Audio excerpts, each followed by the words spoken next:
So we talked about the anterior aspect musculature in the knee region, and muscles, as we already mentioned, are very important when it comes to the anatomy of any region because they act as both prime movers and secondary movers and stabilizers at any knee joint, and they also provide dynamic stability to the region. So they are very important in the anatomical aspect as well as the functional anatomy.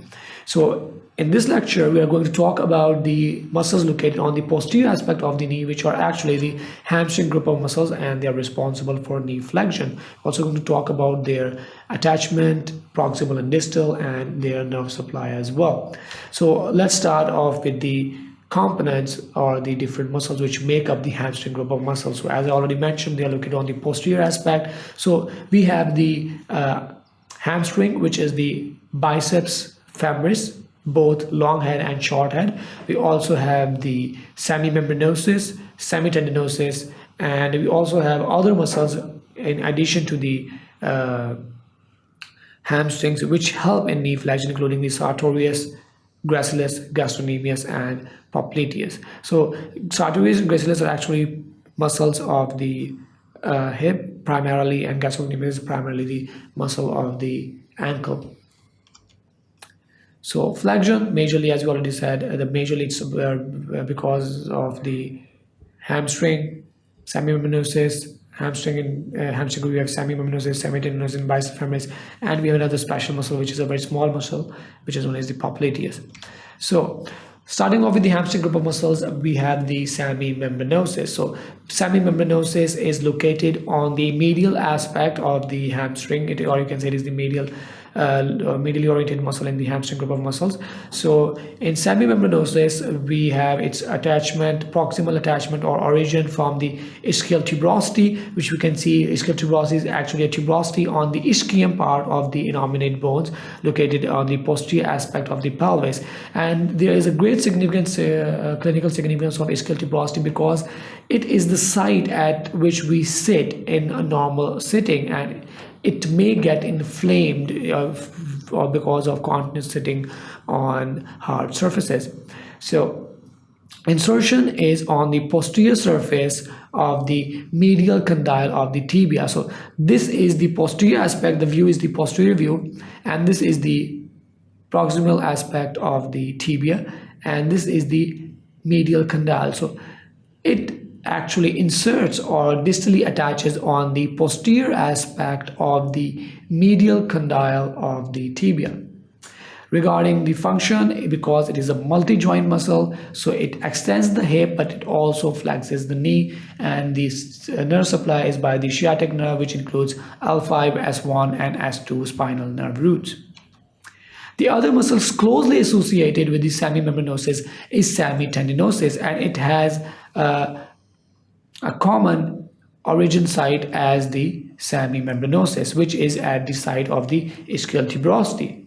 The insertion, however, is different, even though it is located medially just like the semimembranosus, but the insertion is on the anteromedial surface of the proximal tibia. Even though the muscle is located on the posterior aspect, the insertion goes from the posterior to anterior aspect and attaches on the medial aspect of the anterior part of the proximal tibia, as you can see here.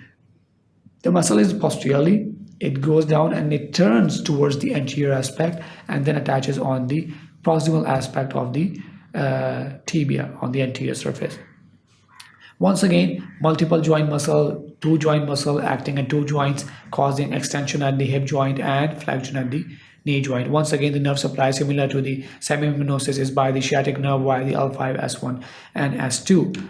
Now talking about the biceps femoris, it has two parts, the long head and the short head. The long head is a multi-joint muscle which focuses on both the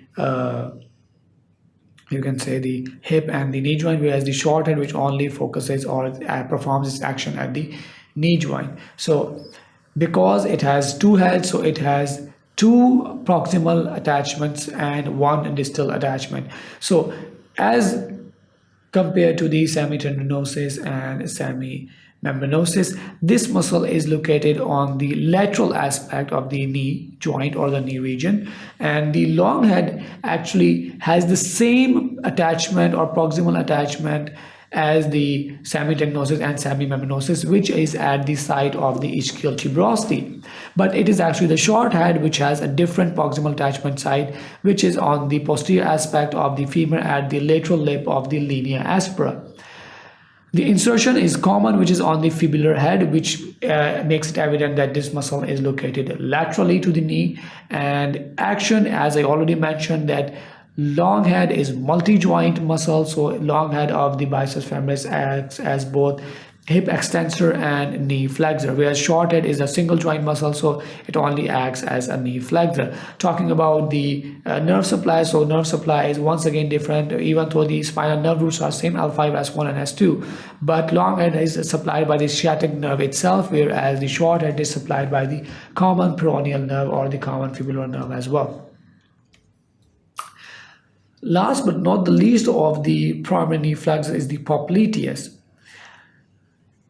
The popliteus muscle is different from the hamstring because it's very small. It is a single joint muscle, and it is not actually the primary or the strongest knee flexor, but it's important because it initiates the knee flexion, and that is its functional significance. The other difference or the functional significance of this muscle is that it is supplied by the tibial nerve and or the sciatic nerve or its branches. Regarding the origin and attachment, so you can see it arises from the lateral aspect and moves towards the medial aspect. So the origin is from the lateral condyle of the femur, and the insertion is on the posterior medial condyle of the tibia. So this muscle is starting off from the lateral aspect and moving on towards the medial aspect.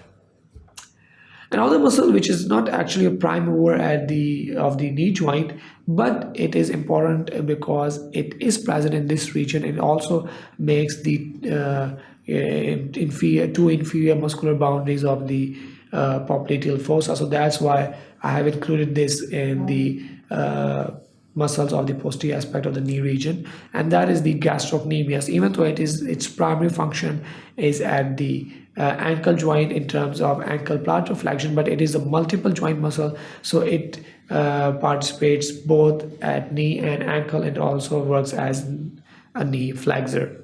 Regarding the origin and insertions, origin is very simple. It has two heads, one from the medial and the other one from the lateral condyle of the femur, and it attaches on the posterior aspect of the calcaneus, and that you can see in this picture as well. It is a very large muscle and has a very large belly, also commonly known as the calf muscle. Now talking about the nerve supply, so it is once again not by the sciatic nerve, instead it is by the tibial nerve, and is supplied by the nerve root of S1 and S2. So regarding the summary of the nerve supply, so we had the hamstring group of muscles consisting of the semimembranosus, semitendinosus, and bicep femoris. So both semitendinosus and semimembranosus were supplied by sciatic nerve L5, S1, S2. The bicep femoris long head was also by the sciatic nerve L5, S1, S2, but the short head was supplied by the common peroneal nerve, but the nerve root was same, which is L5, S1, and S2. Other muscles included the popliteus and the gastrocnemius. The popliteus was a small muscle which is involved in the initiation of flexion, and it was supplied by the tibial nerve instead of the sciatic nerve, and the nerve supply was L4, L5, and S1. The gastrocnemius was a large muscle which actually acts as the ankle but also acts as the knee flexor, and it is also known as the calf muscle, and it is also supplied by the tibial nerve, but the difference comes in terms of the spinal segment of the nerve root, which is actually S1 and S2 instead of L4, L5, S1 of the popliteus muscle, which is also supplied by the tibial nerve. So that's all about the muscles of the posterior aspect of the knee region, which talk about the popliteus muscle, the gastrocnemius muscle, and the hamstring group of muscle, which consist of the long and short head of the biceps, as well as the semitendinosus and semimembranosus, both located medially, and bicep femoris located laterally. Similarly, gastrocnemius both medially and laterally of the popliteal region or the posterior aspect of the knee region. And that's all about this lecture. I hope you learned something new out of it, and keep on watching more lectures like this and all the lectures in this series, and also visit sqadia.com for more topics on different subjects. Thank you very much for watching sqadia.com, and keep on watching.